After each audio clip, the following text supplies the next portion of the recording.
Entering Kenmore. Doors will open on the left.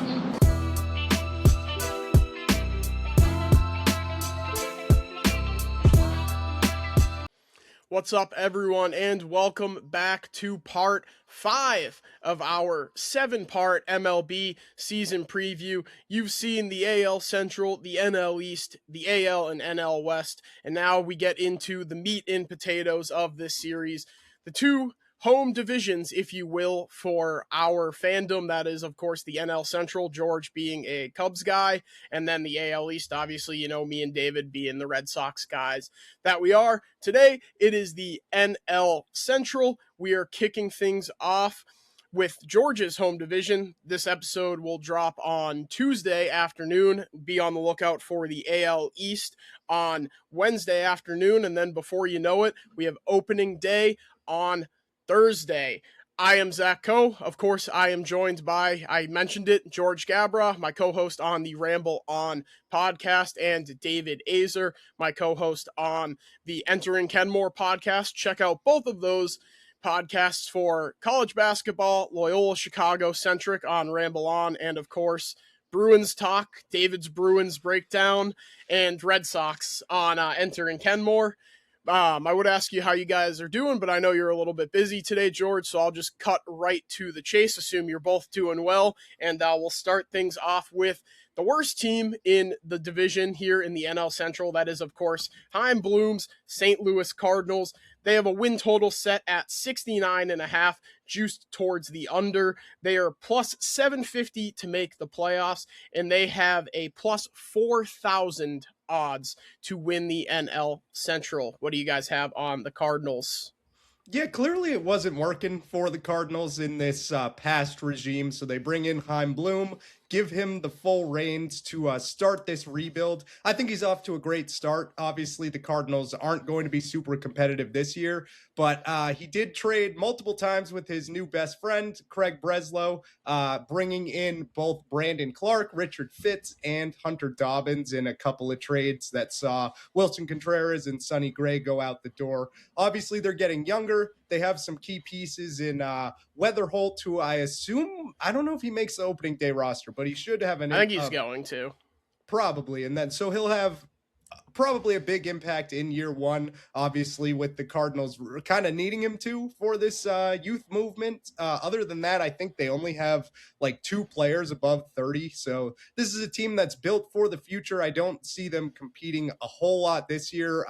But if you can see some young guys take steps forward, I think that they're trending in the right direction. They had to do something. They were stuck in this purgatory for a long time. So it's nice to see at least a team recognizing where they're at and leaning in towards a rebuild. But like I said, I think this team is going to be pretty bad. They're probably going to finish in last. That's kind of all I have to say on them. For the first time in my life, this is really the Cardinals projected to be this bad. I haven't seen it before. The Cardinals are my least favorite team out of every single sport that I watch. I hate the Cardinals. I despise them. So I'm very happy that they're projected to be lousy. But I think, David, I agree with you. They're doing the right thing. They're kind of hitting the restart button. They had to do that. They were getting older, and they're getting younger. They've got guys. J.J. Weatherholt is a guy who they have high hopes on. They traded away Nolan Arenado. They traded away Brendan Donovan. And we'll see how guys like Nolan Gorman and Jordan Walker do. 2 pretty highly touted guys coming out from the minor leagues who have really underperformed, I'd say, in their time in the big leagues. So excited to see how those guys perform. The pitching is really nothing special. And the Cardinals, I believe they're giving away, if you pay a $20 or something, you can get a pass where it's all you can eat food at all the home games. So they want people showing up, because last year it was a situation where fans weren't showing up, and it might be the same thing this year because this team isn't going to be very good. Yeah, this is a team where I've already drawn the ire of Cardinals fans because I called them a mid-market team in one of the clips we posted about the Wilson Contreras team or trade. But like you see, they call themselves the best fans in baseball. It's Ballpark Village in St. Louis. Every time I see a picture of Busch Stadium, it's half empty. And Mm-hmm. we're the best fans in baseball. No, you're a mid-market. You're a good mid-market, but St. Louis is not a major media market, and you're just lying to yourself if you think so. And I guess that's nothing new for the people of St. Louis to be lying to themselves because that's where they live. But yeah, I don't see it with this team at all. I mean, you guys mentioned it, the rotation. It is who's who of nobodies, I would say. You got Matthew Liberatore, who was a highly touted prospect at one point, hasn't really been able to put it together much at the big league level so far. Still just 26 years old, so obviously a lot of time for him to turn things around. As I always say, development isn't linear. They bring in Dustin May from the Red Sox, and you don't have to ask me and David how the Dustin May experience in Boston went because he's awful, he sucks, and I can't imagine he's going to do too much. They obviously acquire Hunter Dobbins, who is recovering from a torn ACL from the Red Sox. That one was in the Wilson Contreras trade, and they acquired Richard Fitz in the Sonny Gray trade. Somehow Fitz doesn't make their opening day rotation, which is something that I really didn't understand at all, because this was a guy that was starting games pretty regularly for the Red Sox last year, and their pitching staff was much better than what the Cardinals are trotting out this year.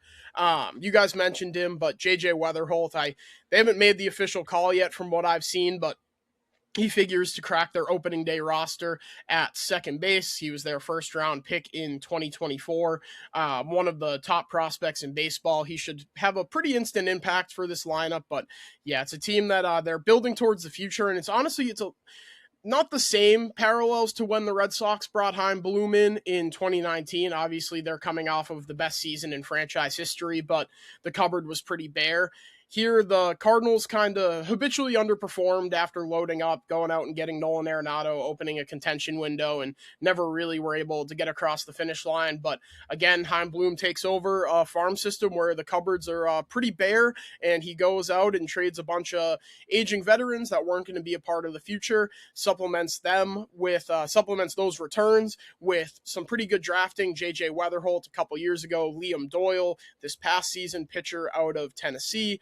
They have Raniel Rodriguez, catcher, who is only 19 years old, but looks to be one of the best prospects in baseball. Last guy I want to touch on here is Quinn Matthews. He was the 2024 minor league pitcher of the year. Took a step back last year, was kind of battling injuries, but also was battling control. He only walked 49 batters in 2024 across 143 innings. Last year in 99 innings, he walked 74, so almost double the amount of walks. If he can regain control and kind of put things back together and get back into form from what he was in 24, I think that's going to be a piece that is going to be really useful to them moving forward. But yeah, I think this is a team that clearly has their eyes on the future, a clear last place finisher in this division.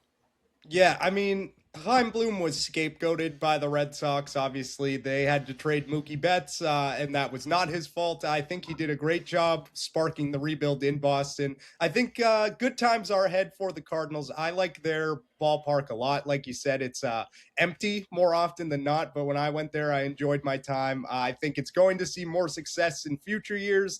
This probably won't be the year. I'm looking for Mason Wynn to take a step forward, too. I know he's been more impactful on the defensive side of things. Can he get the hit tool going a bit? I'm not entirely sure, but that could be big for the Cardinals. At least they need guys to take steps forward. I don't think they're going to do anything this year, but if you can get some of these prospects to hit, then they're in a good spot. Yeah, this is a proud franchise, and it's only going to be a matter of time before they're back competing for division titles and World Series titles. And I hope that time is a little longer than what Cardinals fans hope, but they'll be back to being the Cardinals. It's just going to take a little bit, and I think it's smart that they're rebuilding. Yeah, Bloominati forever. I will. Those will be my closing thoughts on the St. Louis Cardinals. Chaim Bloom gave us Marcelo Meyer, Roman Anthony, Christian Campbell, a number of guys that are going to be impact players for the Boston Red Sox for a long time. And like you said, David, he got scapegoated pretty hard, and I think he gets a bad rap around here. But I will forever be a part of the Bloominati. So I wish him well in St. Louis. I know that pains you to hear that, George, but yeah, I'll always be rooting for Chaim. Let's go from one former Red Sox general manager, Pobo, whatever you want to call him, to another. That is Ben Sherrington's Pittsburgh Pirates. Of course, they come into the season with a win total set at 78.5. They are plus 235 to make the playoffs and plus 600 to win the division. What do you guys have on the Buccos? I don't know if this is bait or what, but I kind of loved what the Pirates did this offseason. They brought in a couple of impact veterans in Brandon Lau and Ryan O'Hearn. They opened up the checkbook at least more so than the Pirates usually do. So that's at least something. They're supplementing this young core with obviously Paul Skeens, who is probably the best pitcher in baseball, as young as he is. That's pretty wild. Also have Bubba Chandler in the rotation. Hopefully he takes another step forward this year. And I think Brian Reynolds is one of the most underrated players in all of baseball. I know he had more of a down year last year, but I'm always pretty high on him. I don't know. I'll probably just have this team finishing in third. I don't know if I have them making the playoffs, but they're taking a step forward towards relevancy. I know they kind of went after Kyle Schwarber. Maybe that was more fake than the Pirates are willing to admit. But at least they didn't just bend over this offseason. You know, they at least tried to supplement what they had. And I think they're not impact moves. They're not moves that put you over the top, but they're moves of relevancy, at least. I think the Pirates are trending in the right direction, and they're a bit further ahead than the Cardinals at the moment. Yeah, the Pirates are a team who have not made the playoffs since 2015, back with the Andrew McCutchen, Starling Marte, Garrett Cole squads, and they've been in the cellar for quite some time. They have one of the worst owners in Major League Baseball, and Bob Nutting. That guy's a total jackass. Just a terrible owner. But they should be a lot better, and this should be their best team, I think, since they made the playoffs in 2015. And for the first time since that 2015 season, I believe they do have a legitimate chance to make the playoffs, led by the best pitcher in baseball, Paul Skeens. Excited to see what Bubba Chandler does here this year. Good young arm. I know Jarrett Jones is on the injured list, but when he comes back, that's a very formidable rotation with Mitch Keller, and the lineup is the best that it has been since those McCutchen days. O'Neal Cruz, getting Brandon Lau, that's a big get. Brian Reynolds, he's always a solid batting average guy who can hit for a little pop as well. Marcell Ozuna, if he can stay healthy, he's been great for Atlanta over the last several years. So I'm excited about this Pirates team. I think they're going to be much better than they have been over the last couple of years, and I think they've got a real chance to make the playoffs for the first time in over a decade. Yeah, the Pirates are a weird team for me because I think that we've seen them be a playoff team. George, you mentioned it in 2015. They have Garrett Cole, they have Andrew McCutchen, Starling Marte, but it's all through homegrown talent. Obviously, you mentioned that Bob Nutting is a jackass. He does not invest in this team the way he should, has one of the nicest ballparks in baseball. I haven't gotten there yet, but it is probably number 1 or 2 on my list of parks I want to get to. But we're starting to see them invest at least a little bit and supplement some of this young talent. Marcell Ozuna, Ryan O'Hearn, Brandon Lau, guys that aren't necessarily going to light the world on fire, but they're veteran pieces that can come in and kind of bring this young crop of talent along. And they have Connor Griffin, obviously. We've made it however long into this preview without mentioning the top prospect in baseball. He is a true 5-tool guy, has 30 home run power, has a legitimate chance to be a 30-30 guy as soon as, I would say, this year, but they're obviously sending him down. He didn't light the world on fire in spring training by any stretch. He hit below the Mendoza line. I think he mostly had highlight reel plays, just hitting 2 home runs against the Red Sox. But this is a guy who, as soon as next year, could cement himself as one of the best players in baseball, coming in at shortstop. I mean, when we're talking about great young duos in the sport, I think Connor Griffin and Paul Skeens could rival, I would say right now, the best young duo in baseball. Call me a homer, call me whatever. I think it's Roman Anthony and Garrett Crochet. That's just the first one that comes to mind, but I think Skeens and Griffin could rival that as soon as this year, potentially, depending on when Griffin gets called up. I'm sure he does have stuff to learn at only 19 years old, but with the way that the Pirates handled the Paul Skeens situation, I'm sure it's more contract manipulation than it is anything else. They obviously get Justinson Garcia, who had an awesome spring training over from the Red Sox in the Johan Oviedo deal, a guy who's definitely more of a boomer bust type hitter. The strikeout rate is going to be high, the contact rates are going to be low, but when he gets going, you're going to know it. He didn't really click in a really limited plate appearances for the Red Sox in a cup of coffee last year when they got hampered with some injuries. I know we talked about it on Enter and Kenmore. It was kind of frustrating to us as Red Sox fans that they call him up just to have him ride the pine. He did not crack their opening day lineup. The signing of Marcell Ozuna bumps Ryan O'Hearn to right field for him to DH, so that kind of closed the spot for Garcia to make the team.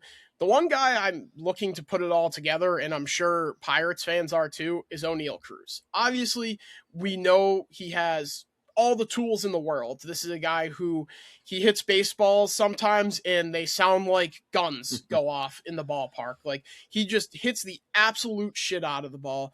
But obviously the swing and miss is very prevalent. Last year it was a 32% strikeout rate. So can he cut down on the strikeouts? Can he kind of tap into all that potential and be the guy that be the superstar really that a lot of people are expecting him to be? I don't put a huge amount of stock into spring training, as I'm sure both of you know, but he had a really good spring training, had a slugging percentage over 700, was a little bit quiet in the WBC, but again, spring training, a 31% strikeout rate. So can O'Neal Cruz finally take that step forward into stardom that I think everyone in baseball has kind of been waiting for him to take? I think that's probably going to be the X factor for the Pirates. I don't know that they're going to make the playoffs. I'm a little bit more down on this lineup than I think you were, David, but I think they're at least going to be in the fun and competitive tier with the White Sox and A's. Yeah, one of the best ballparks in baseball, probably my favorite that I've visited, and I think this team kind of does live and die with O'Neal Cruz. If he takes, a step forward, if he's it doesn't even have to be an MVP level type player, but like top 15, top 20 in the league, I think is realistic expectations for a guy that came in with so much hype and really hasn't fulfilled it entirely. But looking at the rest of this lineup, it's very young. So like the Cardinals, if guys can take steps forward, I see this team finishing in third. Like I said, I'm not certain that I'm going to put them in the playoffs just yet. But this is another one of those teams like the A's, like the Marlins, like the White Sox that I will enjoy tuning into, especially on skiing starts. But just in general, I think they'll be fun to watch more so this year than in years past. Yeah, it's a beautiful ballpark. They've got the best pitcher in baseball. And if the offense can be what a lot of people think it's going to be, they can finally put a good product out there all around Skeens and the ballpark. So should be an exciting year for the Pirates. Yeah, I want to get out there to PNC. Maybe I'll. Same. I gave him a shout out on Ramble On, so I'll give him a shout out here. Go visit our guy Jacob Lassner out there in Pittsburgh, who I learned was boots on the ground for the A10 tournament, but was not able to catch the Loyola game. So pretty unfortunate. But yeah, hopefully we'll get out there to PNC and visit him. Moving on from one ballpark that is incredible to one that I have heard is also incredible, not because of the park itself, but because of the atmosphere around the park. Apparently they go crazy on opening day, which will be on Thursday against Garrett Crochet in the Red Sox. That is, of course, the Great American Small Park, home of the Cincinnati Reds. The Reds come into things with a win total set at 80.5, juiced to the under. They are plus 180 to make the playoffs and plus 550 to win the division. What do you guys have on the Big Red Machine? Yeah, so they made the playoffs last year, which I think kind of went under the radar. Obviously, they got throttled by the Dodgers in round one, so it's kind of tough to get that draw early on there. I didn't know this. This is the highest payroll the Reds have had in franchise history, which is kind of wild looking at this roster. I don't hate it by any means. Obviously, Ellie De La Cruz is the headliner here. They have some other good guys. Brian Hayes more a defensive asset than anything else. Noelvi Marte looked good last year. Can he take another step forward this year? I really like the Suarez signing. It's low risk, high reward, especially playing in the sandbox they play in there, and obviously the familiarity with him being there before. It seems like he likes hitting everywhere but Seattle. So I think he's going to have another big year. I love this rotation. Hunter Green, health has always been the concern. He's on the shelf yet again, which is unfortunate because he's electric when healthy. But the problem is he's rarely ever healthy. But looking at the rest of this rotation, it's pretty solid. Abbott was good last year. I think he had an all-star season. Lodolo has been a highly touted prospect. Hasn't exactly put it all together, but has shown flashes. Chase Burns, kind of the same deal. I know he struggled with control last year. I look for him to take a step forward this year. Brady Singer is pretty good. And Rhett Lauder looks like he will round out the rotation right now, probably until Hunter Green comes back. Bullpen's pretty solid as well. I know I said I'd put the Pirates in third, but looking at this roster, I think it's kind of hard to put the Pirates over them. And Terry Francona at the helm definitely helps. So this is an exciting team. They're going to hit a lot of homers playing in that sandbox. And there'll be another team that's fun to watch. I don't know if they're really in World Series contention, but they could make the playoffs again here. This is certainly a team that I'm not as excited about as I am the Pirates. I think the Pirates you have Paul Skeens, a healthy starting pitcher, unlike Hunter Green, who you mentioned it, David, is great when he's healthy, but unfortunately he's just not healthy all that often. This is a team to me that kind of resembles the Giants and the Diamondbacks, just middle of the road, around 500, 80, 81 wins. I think that over-under for the win total is right on point. They do have one of the most exciting players in baseball in Ellie De La Cruz.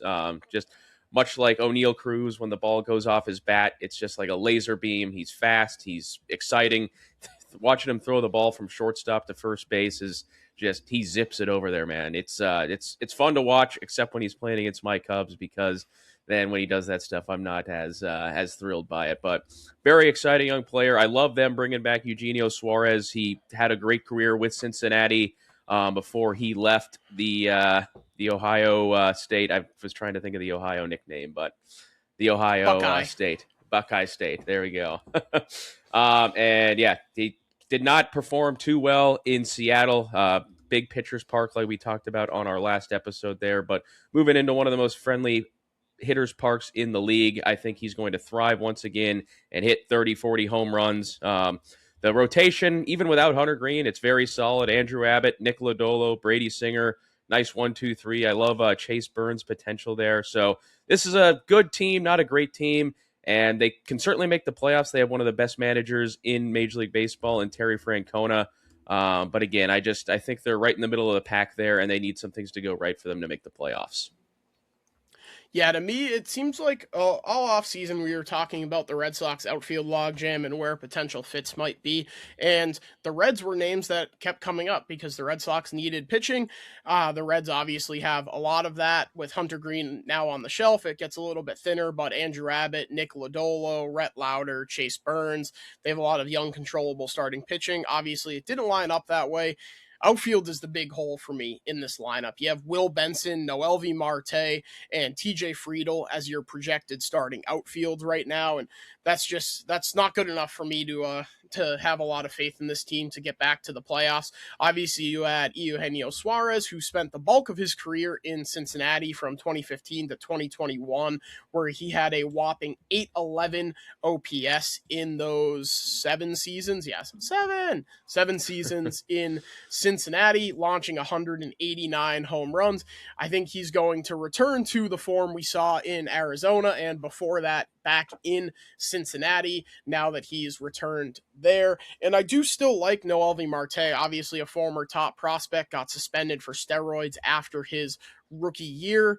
Hunter Green and his injury history, however, is going to be what makes or breaks this season for the Reds. He obviously is on the shelf until mid-July at this point with bone chip removal from his elbow, which is always like kind of scary when you hear the elbow word, but it seems like he avoided structural damage to the ligament, so it's not a Tommy John issue. It's just getting the bone chips out of there. But he's a guy who hasn't been able to put together a full 162. Obviously, one of the best pitchers in baseball when he is healthy, but he's just yet to be at this point. Two guys I wanted to quickly highlight: Rhett Lauder coming back from Tommy John surgery, their first round pick, 7th overall out of Wake Forest in 2023. He pitched in 24, only 30 innings, 30 and 2/3 innings, but it was a 1.17 ERA. Control is the name of the game for him. That was his calling card coming out of Wake Forest. So I think he'll be a big impact arm moving forward, making his return to the big leagues after that year on the shelf. And then Chase Burns, obviously we saw him come out last year, also out of Wake Forest, ironically enough, and light the world on fire. He struck out 9 Yankees in his major league debut, and then his second start at Fenway against the Red Sox, he was tipping his changeup big time and got absolutely shellacked in the first inning by the Red Sox. I was boots on the ground for that game. I had the Nerfy because it was Crochet and Chase Burns, and that one went to hell in a handbasket immediately because of that. So can Burns fix the tipping? That's the big question here. Obviously, figuring things out at the major league level when you were only drafted a year ago is going to be a tall task for a guy.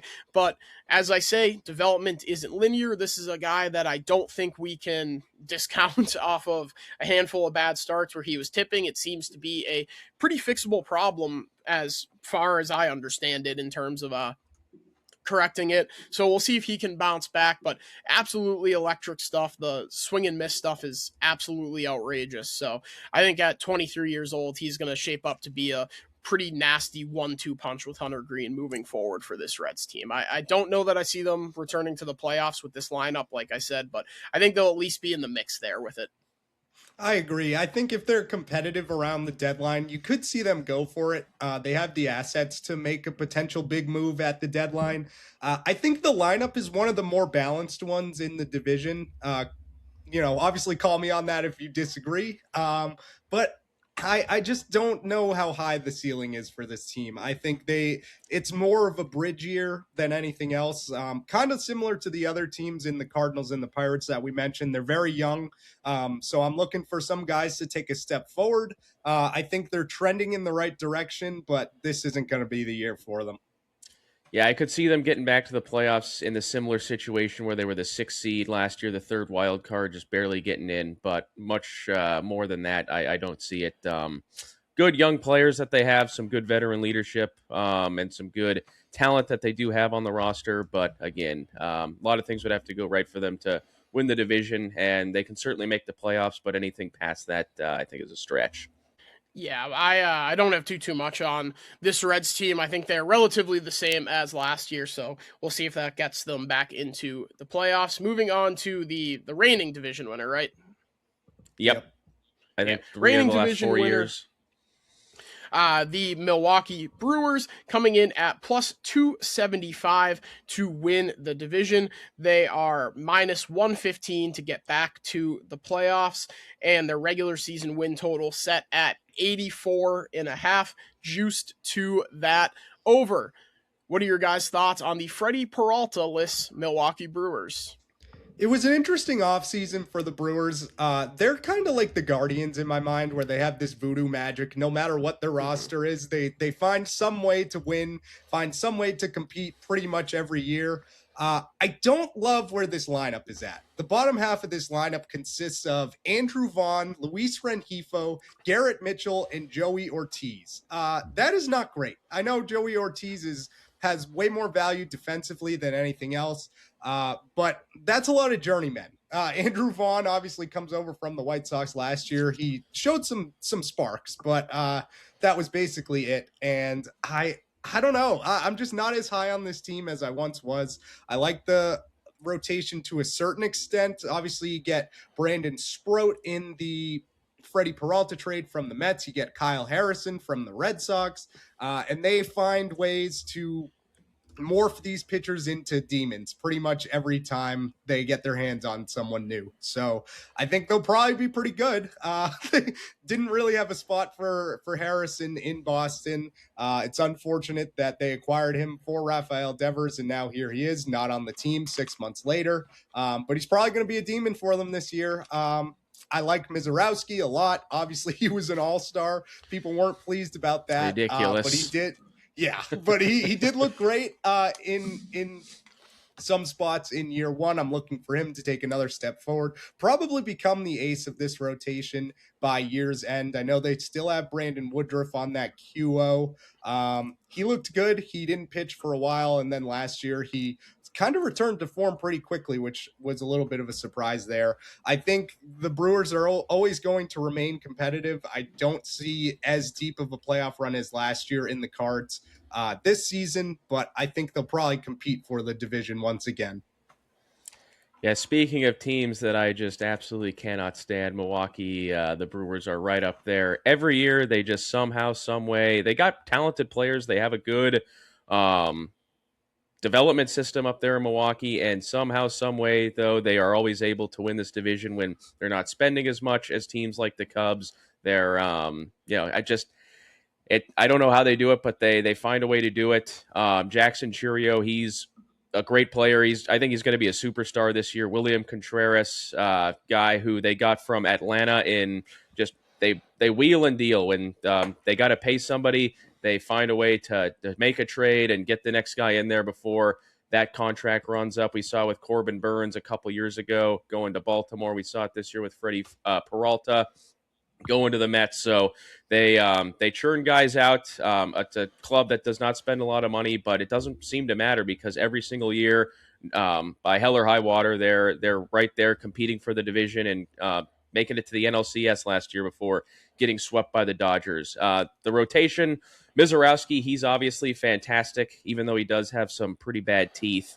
He is a great pitcher, and as much as I don't like him, I think he's going to take a step up this year and be the ace of this staff. Brandon Woodruff, I know he's been dealing with injuries over the last several years, but when he's right and he's healthy, he's fantastic. Kyle Harrison coming over from the Red Sox, and then Sproat coming over from the Mets.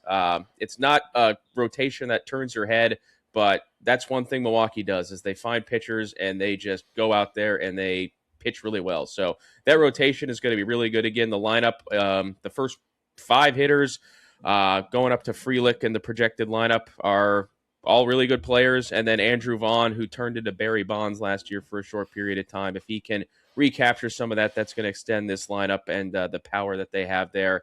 Obviously, this isn't a team that I love, but I think that they're going to make another run at the playoffs here. I don't have them winning the division, even though they've won it the last several years. But this is a playoff team, in my opinion, and they just find a way to win baseball games year in and year out.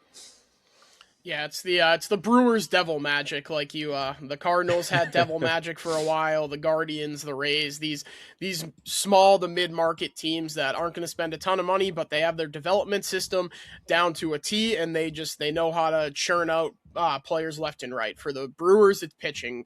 Yeah, it was Quinn Priester last year. He doesn't have a spot on the Red Sox. You trade him for a compensatory pick at the competitive balance at the end of the second round and prospect, and then all of a sudden Quinn Priester turns into a legitimate arm.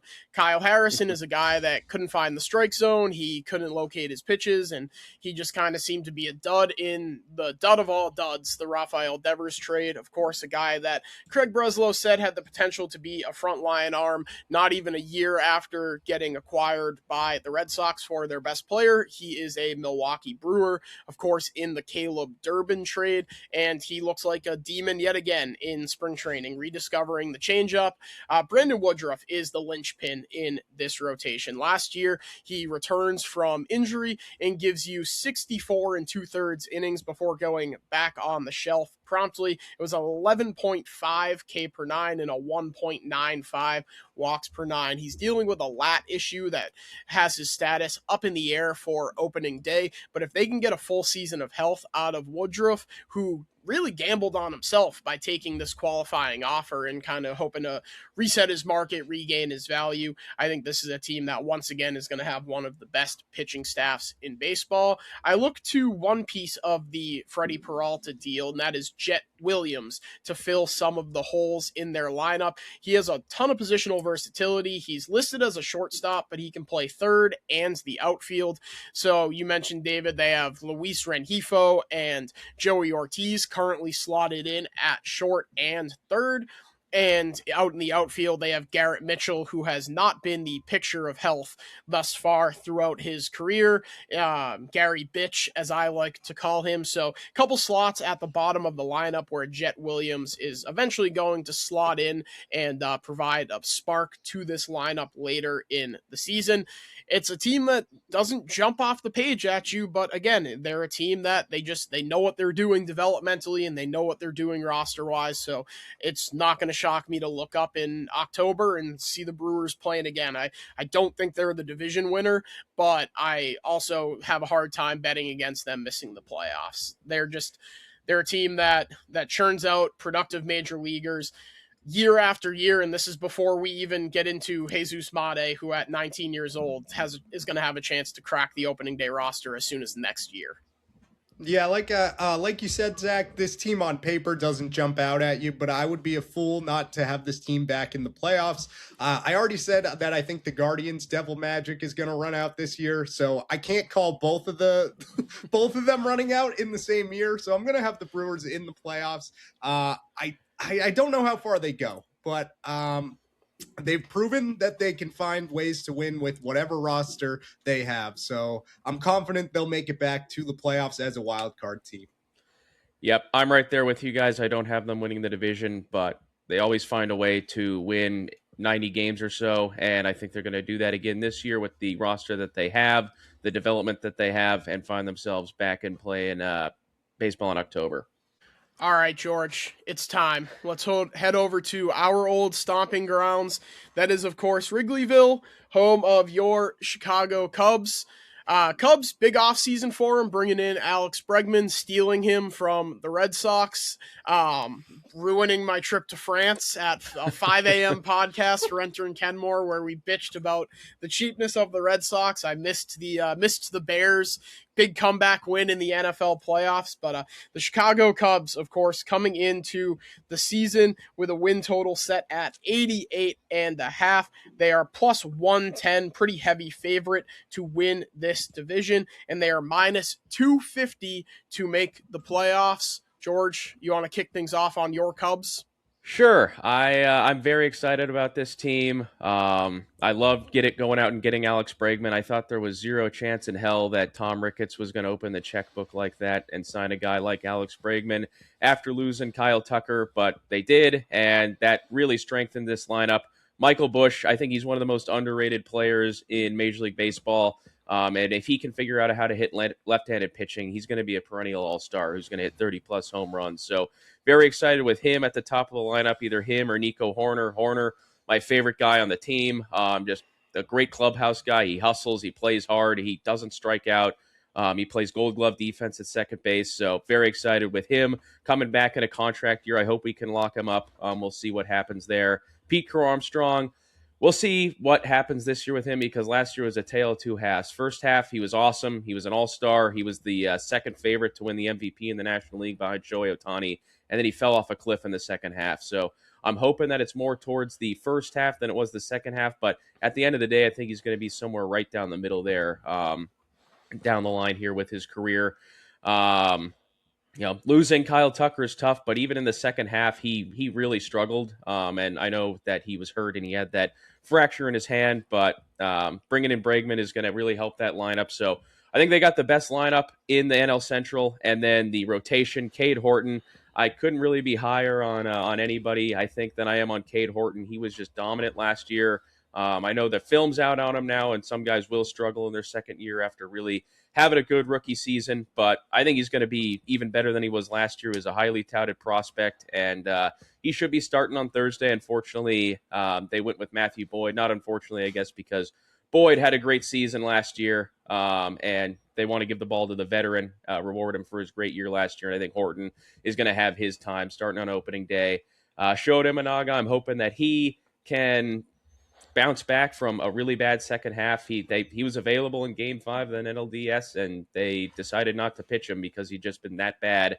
They wound up losing that game, and he's looking to rebound after they didn't extend him, and he accepted the qualifying offer. And Edward Cabrera, I hated to lose Owen Casey. The Cubs seemed hesitant that they were going to trade him. It seemed like it was hands off, especially after last year's trade deadline where they didn't make any moves, and they go out and trade him this offseason for Edward Cabrera, who I think has a chance to be an all-star this year, coming over from the Marlins to the Cubs. If he can stay healthy, very high on him, and I love the rotation.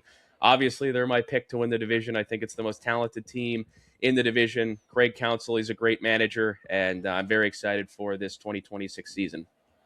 Yeah, I think this is easily the division winner, to be honest. Like you said, this is the best lineup in the division pretty comfortably. I don't think Kyle Tucker for Alex Bregman is a one-for-one swap Agreed. in terms of skill set, but in the locker room, I think Bregman is going to get this team to another level. We saw it with the Red Sox last year. He helped the guys like Roman Anthony, Marcelo Meyer, suits. yeah, exactly. Like he's a mentor to all of these young guys, and that's the intangibles that you didn't get with Kyle Tucker. And I know that Cubs fans were kind of out on Tucker towards the end of the year because they were like, does he even really like playing baseball? Like, is he another Anthony Rendon type of guy here? So Darren Peterson.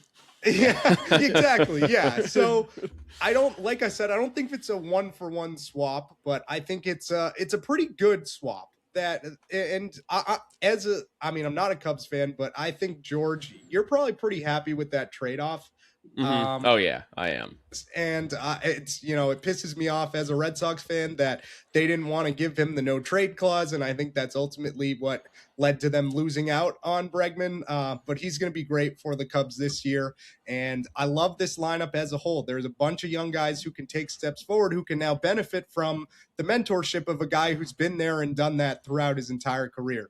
The rotation is interesting to me because Matt Boyd, I kind of forgot he was in the league until last year. I'm like, okay, this guy was good coming up. I know he was pretty solid early on, and then took a big step back. He was kind of a journeyman for a little while and really found his footing last year. So I am curious if he'll be able to replicate that. But even if not, I think this rotation is in a pretty good spot. Edward Cabrera was a great get. I know it's kind of tough to part with a prospect like Owen Casey, but I think as long as he can stay healthy, he's going to give this rotation a big boost. I like the back end of the bullpen. Daniel Palencia looked great in the WBC. I think he'll be great as a closer this year for the Cubs. They did lose a couple other journeymen who kind of had career resurgences in Brad Keller and Drew Pomeranz, both of which I also didn't think were still in the league. So they obviously go on to new teams, but I think the bullpen is still in a good spot. And this is a pretty obvious division winner, in my opinion, and I have them obviously taking the division and probably making a deep playoff run as well. Yeah, to me, I think Alex Bregman helps two guys in particular in this Cubs lineup. David, you mentioned it. We saw it firsthand, the impact that he had in the clubhouse from literally the day he got there. We got the story. Oh, yeah, he pulled Roman, Marcelo, and Christian Campbell aside in the cafeteria and sat with them for an hour and a half just talking ball. So I look to the two young guys on the Cubs. That is, of course, Pete Crow Armstrong and Matt Shaw. It was a tale of two halves, George, for Pete Crow Armstrong, but I think it goes under the radar how well Matt Shaw did in the second half of last year. Obviously, struggled in his first taste of major league action. It was a 198 batting average and sub 600. Got sent down to AAA at one point too, and then called back up. And he's a great glove over there at third base, even though he'll be playing outfield when he plays because Bregman will be there every day. Mm-hmm. Yeah, but he really turned it on after getting called back up. It was a 258 batting average with a 839 OPS. So, the OPS is right there. I didn't have to do the math. In the first half, it was a 556 OPS. In the second half, it was an 839 OPS. So, tale of two halves, two different halves for two of the Cubs young guys. So, I look for Bregman to kind of hold those guys' hands, kind of mentor them along and show them what it takes to be a big leaguer and put together a consistent 162 game season. I think the big hole is going to be in the outfield, so it's going to be Shaw that's going to have to pick up the slack for having to trade Owen Casey to get Edward Cabrera. For Cabrera, I think it was a great addition, but the home run ball does kind of concern me in a park like Wrigley, although I did see especially on a some windy numbers. day. Exactly. And I did see some numbers, and this was obviously towards the gambling side of things with the over-under run totals, that the unders were actually hitting at a much higher rate on day games in Wrigley. Maybe that's just them setting up the numbers so that the house always wins, obviously, but maybe it's a little bit of the Wrigley wind effect is getting a little bit overblown on certain days in the summer. So it'll be interesting to see there. He's coming off of his second lowest home run per nine of his career at 111. So if he can replicate that, it'll be a welcome sight for Cubs fans. If he gets up to the 1-4 of 2024, or God forbid, it's a small sample size, but the 205 homer per nine of 2021, which was his rookie year, then things start to be a little bit of a problem. But the FIP last year was a 3.83, so I think that goes to show that he was not getting lucky. Not giving up a lot of home runs. Those numbers are true to what he's going to be moving forward. PCA, I think he's too much of Cedar Rafaela to me. I think he's obviously going to be in the lineup every day because he's one of the best defensive players in baseball, and the peaks are going to be unbelievable. The peaks are going to be super high, and he's going to look like an MVP candidate, like you said, George, and the lows are going to be really low, and it's going to look like he couldn't hit the ocean from a side of a boat or the broadside of a barn, any way you want to slice it. But yeah, even with those guys being kind of, you don't know what you're going to get, a mixed bag, a mystery box, if you will. I think the rest of this lineup between Michael Busch, who had an incredible breakout year last year, obviously the veteran presences of Alex Bregman and Ian Happ, Dansby Swanson, I think this is going to be a super well-rounded team that's going to win 90-plus games and run away with the division. And if it weren't for the Dodgers, I think they probably would be in contention for that top overall seed in the NL. I'm also high on Seiya Suzuki, a guy I don't think we've mentioned yet, but big homer power. I think he's going to start the season on the shelf, at least for a little bit.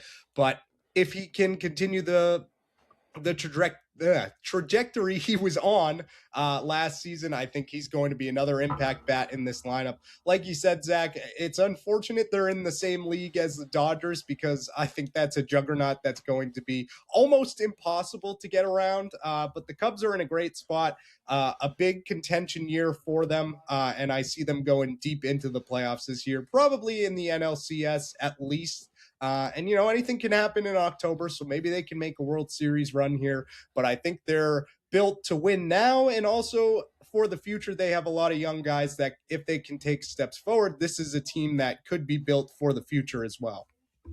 Yeah, Seiya, he's a guy who obviously got hurt in the WBC for Team Japan. He's going to start the year on the injured list, but he's a guy who's going to factor in either in right field or at the DH spot where they currently have Moises Ballesteros, one of their top prospects.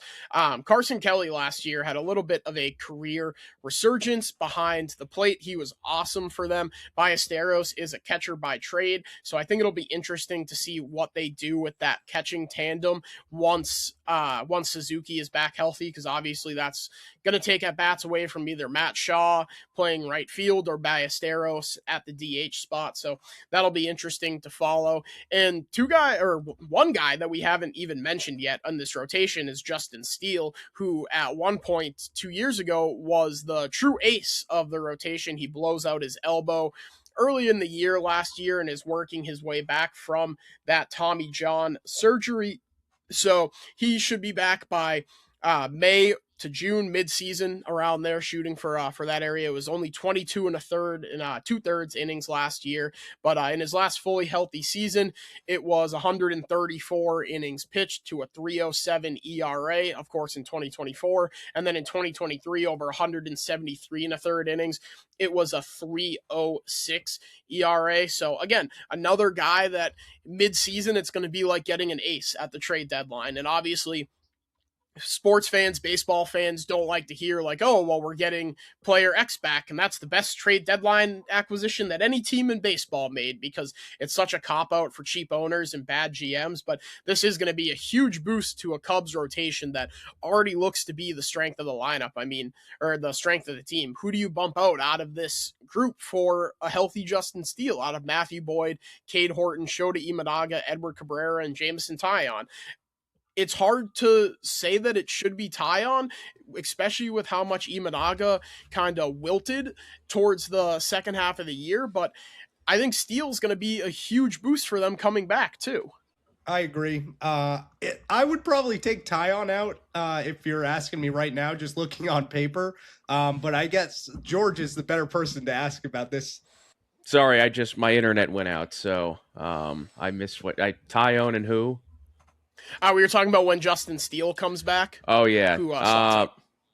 Yeah, I mean, I think Steele, if he's fully healthy, it's either him or Horton who's going to be the number one. And you go into a playoff series and both of those guys are healthy and pitching well, I still probably would say it's Steele just because he's the veteran. But yeah, Steele coming back is going to be big. Obviously, losing him, I think it was like the first or second weekend of April was tough last year. Yeah, he pitched 22 innings last year. Yeah, with him coming back, that's going to be big, and he's going to really bolster that rotation. And it's a rotation that can go 6 deep. So very excited with him and the entire roster here. If they don't win the division this year, then they might never win it, and Milwaukee is just going to keep winning it with lesser payroll and all that stuff. So they better win the division this year because they have the most talent, I think, by far. Yeah. One other question I had for you, George, that I mentioned once here when your internet cut out. When Suzuki comes back, who do you think loses the playing time between Ballesteros and Shaw? That's a good question because Shaw, he can play right field, and then Suzuki would DH. But then when Suzuki's playing and Shaw isn't playing, then you just have Ballesteros DH. And it was announced, I know you guys probably mentioned this while I was out here, but he made the opening day roster. So I'd probably say it's Ballesteros who would lose the playing time. But if he starts hitting, which that's his big tool, is his bat, obviously, then it could definitely be Shaw. One last note I had on the Cubs. You said they can go 6 deep. I think they can actually go 7 deep with their top pitching prospect, Jackson Wiggins, 24 years old. He has a lot of Jacob Misiorowski in him, where the stuff is just absolutely electric. He's got a 70 grade fastball right now, and the secondaries are still coming along. He's a guy that I would imagine we're going to see at some point this year. He's going to be one of the first guys up when injuries happen, because obviously it's baseball. Injuries happen, especially in that rotation. It was a 1303 K per 9 last year in AAA. So, like I said, a guy with electric swing and miss stuff.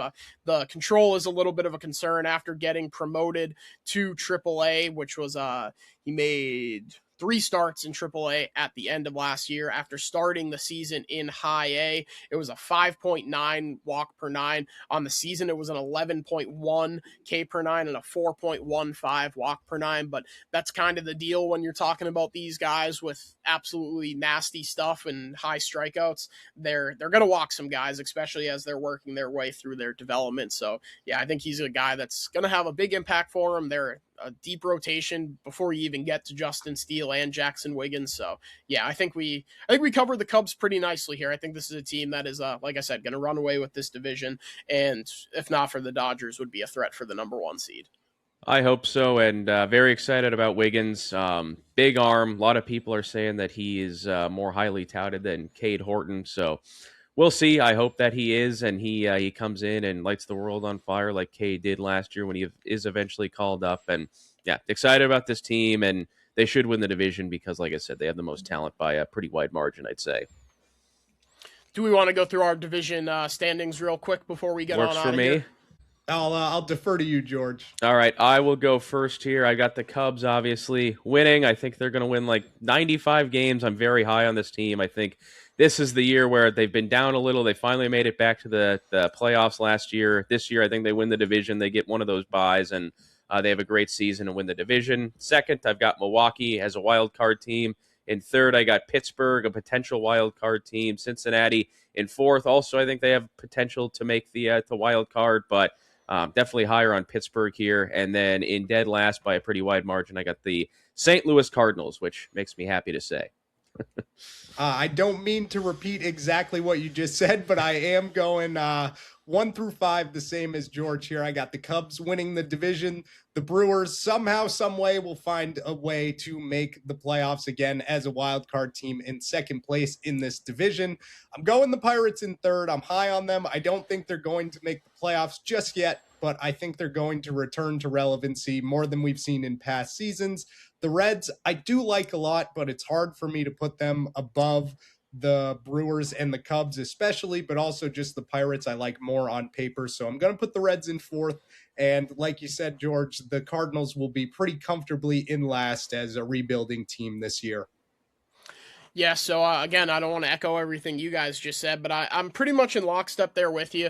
I got the Cubs and Brewers pretty comfortably in the first two slots in this division. I think the Reds and Pirates might be two teams that are like really duking it out for that third and final wild card spot, and we'll get into our full playoff and season predictions in the final episode of our season preview. But I think those are two teams that are going to be neck and neck. For the sake of giving my prediction, I'll give a slight edge to the Reds just because they were there last year and are returning relatively the same team. And I know the Pirates made some interesting moves to bring in some veterans, but I don't know if I see Ryan O'Hearn, Brandon Lau, and Marcelo Zuna really moving the needle too much to get them over the hump. I think they'll be in contention, but maybe fall just short. And then again, I think the Cardinals they might be a fun team once they get all of their prospects up and moving. JJ Weatherholt, if Jordan Walker can put things together, and then their pitching staff with Richard Fitz, Liam Doyle. I can't imagine we'd see him this year, just 1 year after being drafted, at least in a starter role. Maybe if they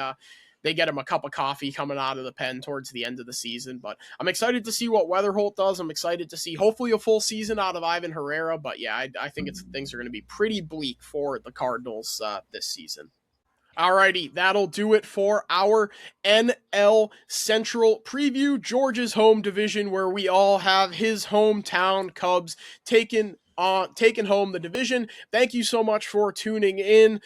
Tomorrow, it will be the final division preview. We will be heading back out east for one of the toughest divisions in baseball. That is, of course, the AL East, featuring our Red Sox, the reigning AL pennant winner Toronto Blue Jays, and, of course, the evil empire that is the New York Yankees. So be sure to check that one out. Thank you so much for tuning in. Be sure to follow us on all of the socials. You can find me at @co_Zach, George at GG Gabra, and David at DAzer27 on Twitter. Give our podcasts the follow at Ramble On Pod and at Entering Kenmore, also on Twitter. And make sure to give George a follow on TikTok. He's breaking down all the biggest storylines across every sport, college and professional. That's at GGG Sports. Once again, thank you for tuning in, and we'll see you tomorrow with the American League East.